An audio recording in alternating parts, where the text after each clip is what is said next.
យប់ស្ងាត់មិននៅផ្ទះព្រោះខ្ញុំចាញ់រកស៊ីរកស្នេហាខ្ញុំរកម៉ានីពេលដែលអាយការត្រូវការតែនារីពេលដែលអាយការត្រូវការតែនារីយប់ស្ងាត់មិននៅផ្ទះព្រោះខ្ញុំចាញ់រកស៊ីរកស្នេហាខ្ញុំរកម៉ានីពេលដែលអាយការត្រូវការតែនារីពេលដែលអាយការត្រូវការតែនារីគ្រប់យ៉ាងប្រៀបដូចជាអញ្ចឹងដោះស្រាយបញ្ហារ៉ែឲ្យកុំតន់កៀងបើសិនអ្នកនៅទុនខ្សោយបើសិនអ្នកនៅភាំងបើសិនអ្នកនៅអញអន់ឈើនេះនឹងដួលក្រាំងគ្រាន់តែខ្ញុំហើយក៏សប្បាយនឹងការកើតគ្រប់យ៉ាងវាគ្មានចម្លើយតែនេះហើយគឺជាជីវិតអ្នកមិនណាយក៏ហក់ខ្ញុំព្រោះខ្ញុំស្គាល់ឲ្យការពិតចង់ក្រោយមានតែស្រីក្មេងតែដែលយល់ចិត្តអ្នកមិនតន់ចាស់ទៅមិនស្គាល់ធំមិនស្គាល់ថេងអ្នកមិនយល់សាច់ការជាបញ្ហាកូនក្មេងតស៊ូពីអត់ខ្សត់សន្មត់ថប់សងប្រេងបើមិនតន់ច្បាស់លាស់អ្នកគួរតែចេញវាស់វែងគ្នាមកក្រុមបៀមខ្សាច់បៀមគ្រោះដែលតែមិនប្រយ័ត្នប្រហែសបាត់ធ្លាក់ជ្រោះកាយប្រែកំហុសហើយកុំមកវាកន្លងហួនឯងគួរតែសិក្សាពីបញ្ហាមនុស្សរស់បដូរពីរឿងជីវិតចូលមករឿងសប្បាយវិញព្រោះមិនចង់ឲ្យនៅឈឺព្រោះមិនចង់ឲ្យតោមិនអញរឿងខ្លះមិនសម្បើ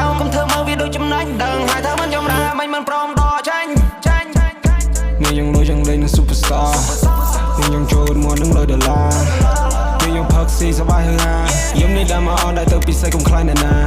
225អូមិនចង់និយាយច្រើនខ្ជិលបោស្រ័យអធិប្បាយជាដើមនៅឲ្យស៊ីបាយខ្ញុំសប្បាយជាមួយនឹងលុយដែលខ្ញុំរកខ្ញុំចំណាយទៅលើតែស្រីក្មេងពេលដែលនាងក៏លេងចកែខ្ញុំចេះតែចង់បែងចោលអីក៏ដោយដែលខ្ញុំចង់បានតែគ្មានអ្នកណាគេហ៊ានទៅដើរថោពុតធាំងនាងសាគួរដូចជាកូនអាកែងដងតបជើងមិនបានវាគ្មានអ្វីដែលអាចមករៀបរៀងបងបានឡើយយប់ស្ងាត់មិននៅផ្ទះព្រោះខ្ញុំចាញ់រកស៊ីរកស្នេហាខ្ញុំរកម៉ានី